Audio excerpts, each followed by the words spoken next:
Cruzeiro se acertar ou fazer uma consulta ao empresário do Bruno Henrique.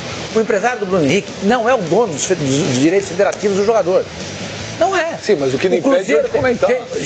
Mas não tem o menor cabimento um troço desse. Não, mas tem uma informação que o Cruzeiro tem interesse. Ponto. Aí eu falei assim, olha, se o Cruzeiro contratar, por exemplo, é um baita jogador. Se o Cruzeiro contratar o Messi, nossa, gente, ele entra com o Bertozzi, não dá, às vezes quando ele fica chato, aí é a parte chata do Sormani é quando ele fica chato. Chega lá, Benja. Ô Bertozzi, o Atlético Mineiro está acionando o Fred?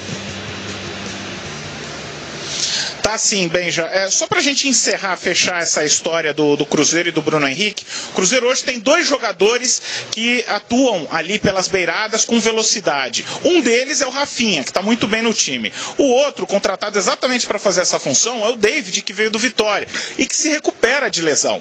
Agora, outros jogadores, caso essa negociação aconteça, o Cruzeiro pode oferecer. Um deles, em que inclusive já havia despertado o interesse do Santos, é o atacante Rafael Marques, que não tem tido oportunidades aqui em BH na Toca da Raposa. Falando do Atlético, notícia do início dessa tarde, o Atlético ingressou com uma ação de execução na Câmara Nacional de Resolução de Disputas da CBF. É uma ação de execução contra o Fred, cobrando dele a multa de 10 milhões de reais que seria cobrada pelo Atlético caso ele se transferisse para o Cruzeiro, maior rival. E foi o que aconteceu.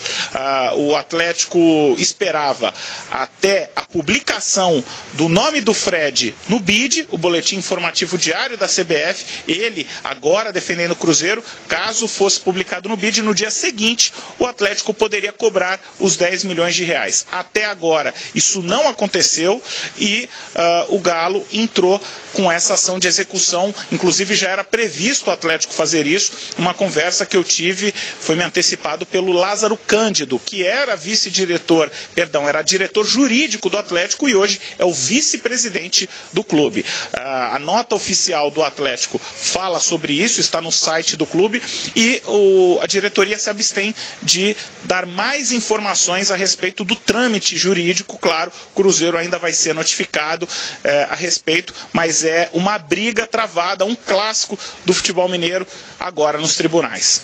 Enquanto você fala, nós estamos vendo as imagens de ontem, ô Bertozzi. Rapaz, o Atlético perdeu pro Vila Nova de Nova Lima, hein?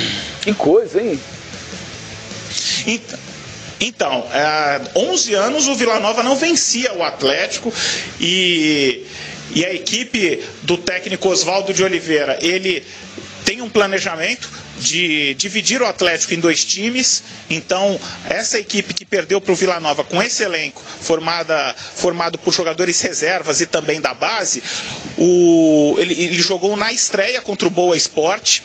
Depois, a equipe titular entrou e venceu o Democrata na segunda rodada.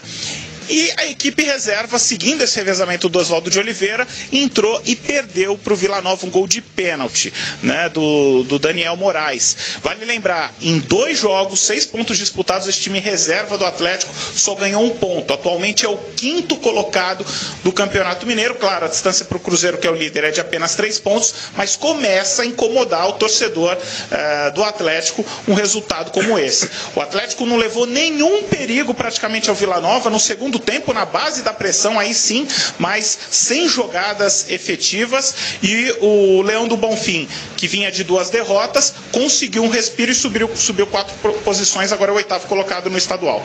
Bertozzi, um grande abraço para você, bom fim de semana aí.